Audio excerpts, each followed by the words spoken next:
pilot of this show, and not just because he's dressed like one. He has come all the way up from DC. He booked me on a show for veterans that was really lovely. He's an Army vet himself.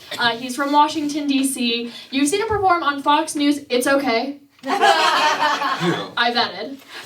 He's also performed a lot at the DC Improv. Please give it up for Joe Bacino. Yeah. All right, thank you so much. Thanks, Lauren. Let's hear it for Lauren. Yeah, don't let the Fox News thing bother you, please.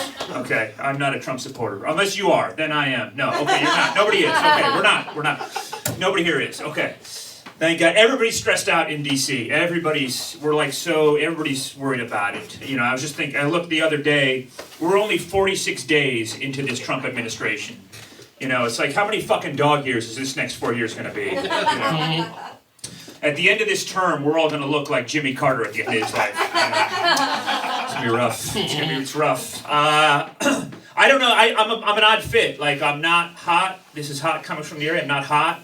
I'm not from this area. I'm neither. This is what 50 looks like, sir. You, great. Yeah, okay. I'm good. I have a daughter. My daughter's 21. We're having a lot of conversation about Trump. My daughter is, she's great. She's a junior at Yale. Woo, wow. Yeah. All right. Oh, well, okay. There you go. What college? What college? She's doing environmental biology there. Yeah, she's a good kid. She's smart, but she thinks she's better than me. I think. My daughter did something I could never do. She got into Yale. I did something she could never do. I paid for Yale. Much harder to do. Much harder to do what I did. Yeah. My daughter has a full plan. She's laid out her plan for us here about a year ago. And environmental biology, we're paying this monster tuition and, you know, trying to get a return on investment on something. Here's her plan. She's going to she graduates next year. She's going to go to BU for her master's. Then she's going to go to Harvard for her PhD. And then she's going to go to Venezuela and build farms for underprivileged people. Yeah. I'll be honest, I feel like we could have gotten to that last step with a community college. I really do. I really feel. I don't know. I feel like with the amount of money we're dropping in this education, we could have just bought a village in Venezuela and made her the mayor or something. Yeah. I don't know if they have mayors in Venezuela. I don't know. Do you know? No? All right. This guy hasn't smiled the entire time, but that's okay. I'm going to win this guy over. He's good. This guy, I love this guy.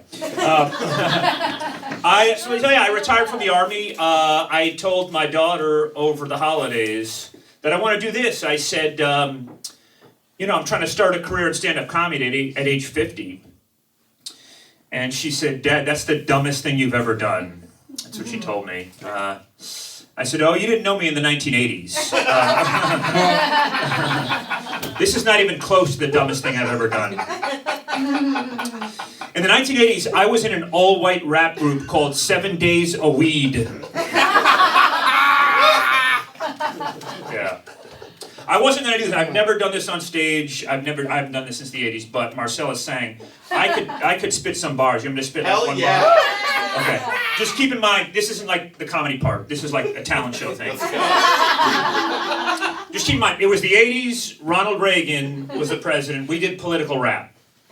And Reagan, we did political rap. That's not a joke. We did political rap. And Reagan had a speech called Morning in America.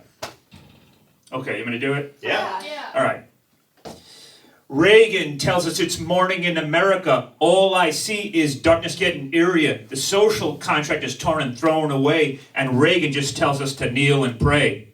Woo! Yeah. You should bring up photos of you that day. No, you don't want to see that. You don't want to see that. Yeah. Okay, I can't believe I just did that. There's only 11 of us in here, so that's all right. Don't tell anyone. Let us never speak of this again, please. Yeah, so I don't know. I think my daughter may have a point. This is like the saddest midlife crisis ever, I think, that I'm having here. Here's how my stand-up comedy career is going. In November, I drove from Washington, D.C. to central Pennsylvania to do 20 minutes in a Cracker Barrel. That's yeah. I didn't know this, but Western Pennsylvania, they pay you in fentanyl, so Now I'm addicted, so that's good. That's good. I do Cracker Barrels and Chili's, so this is a step up for me. This is a step up. I did a show in a Mexican restaurant. This is a true thing. This really happened. I did a show 2 weeks ago. I did a show in a Mexican restaurant, and they paid you in Mexican food. But you have to have the Mexican food before the show. And while I was having the Mexican food, the Mexican chef, I see him leave, and then he comes back in with his dinner from another restaurant. Yeah. When the Mexican chef doesn't trust the food at the Mexican restaurant, that's a sure sign you're gonna have diarrhea during your set. That's definitely good. That's good stuff. Yeah, I'm bonding with my daughter over history. I'm a history nerd. I'm obsessed with history. I love history. And I talked to my daughter about it, so we're becoming friends about that. I was obsessed with Richard Nixon when I was a kid. Ever since I was 12. And when I was in high school, I started the Richard Nixon reenactment group. Yeah. It's a true thing. St. Anthony's High School, I started the Richard Nixon reenactment group. This is what I would do. Every Tuesday, I would dress up like Richard Nixon, and I would reenact his greatest speeches and his greatest debates. I did that, yeah. I did this every Tuesday, all throughout high school. I was a virgin until I was 32. I don't know if there's a connection there. I am using my knowledge of history. I'm ghostwriting. This is a real thing. I'm ghostwriting a book about LBJ. All right, there you go. LBJ.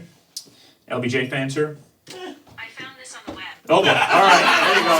There you go. You got Siri telling you who LBJ is. That's good. LBJ was a great president.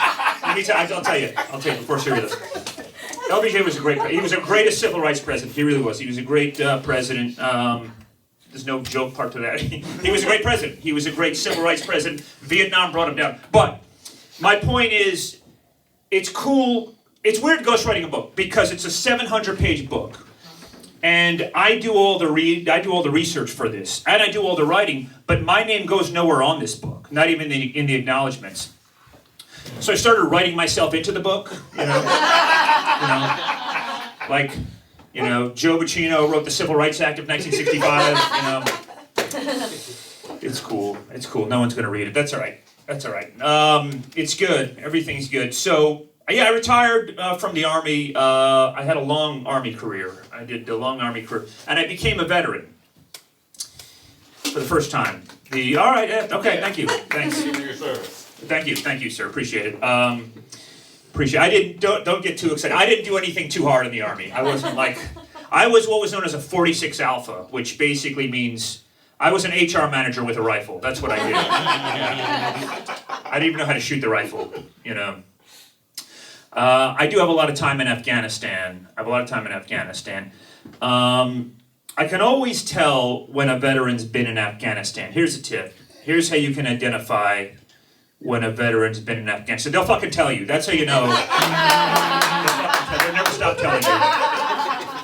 All these guys are like, I was killing the Taliban. I didn't do any of that stuff. I was in HR. Like, if the Taliban attacked, the best I could do is lose all their paperwork. That would have been my move. You guys know Pete Hegseth? Yeah. Unfortunately. I know him personally, but I know this. I'll tell you this. This is how fucked up the Army's award system is. The Fox News people tell you, like, Pete Hegseth, he's a badass. He had 2 Bronze Star medals in Afghanistan. He's a badass, 2 Bronze Star medals.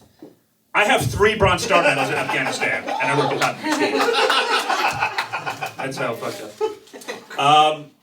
Yeah. Anyway, so I'm a veteran now. My point was, I did have a point about it. I'm a veteran now, and it's weird, when you go through the VA, they have a big problem with veteran suicide. Every time I call over to the VA, they have to ask you if you're planning on killing yourself. Yeah, it's weird. And they're very upbeat about the whole thing. I call over there, and they're like, thank you for calling the VA, or you're planning on killing yourself. I don't know, but it sounds like a recommendation. They're so fucking... So, anyway, I want to do this. I'm trying to do this. This is my dream, and my daughter's dream is to do this fucking Venezuela thing. So, We can only afford one. So I got to stay with my Fox News. I work on Fox News. I'm on air. I talk about the Middle East. I'm not happy about it. I don't like working there. But they do let me do like cool analysis about the Middle East, and I feel like I do very complicated geopolitical analysis. I feel like I hopefully contribute to the discourse. The only problem for me is I come on after the My Pillow guy. It's like weird. It sucks. My point on this was this. Here's my point. My daughter's a fucking hypocrite. Here's why. She doesn't like that I'm on Fox News, but she needs that Fox News money. And she doesn't like that I do this because now I started talking shit about Trump, and I put these things on Instagram. I'm gonna go viral any day. I put these things on Instagram, and she's like, "Dad, what are you gonna do if you get fired?" I said, "What are you gonna do if I get fired?" I said, "I have a military retirement. I'm not gonna do shit."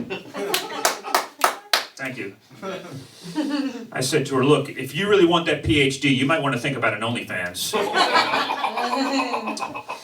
I figure, look, if I'm not going to put her through college, maybe some other 50-year-old man will, right?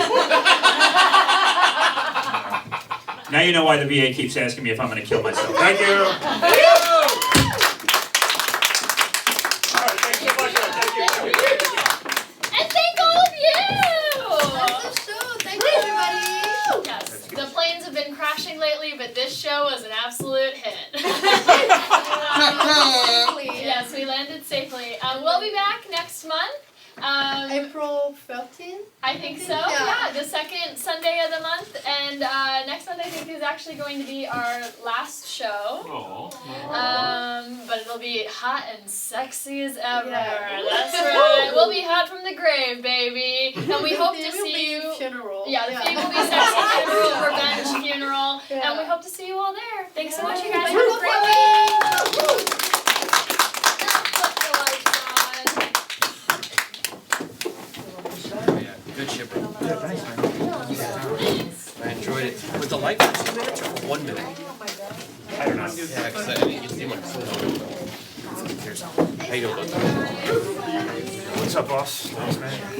Nice meeting you, buddy.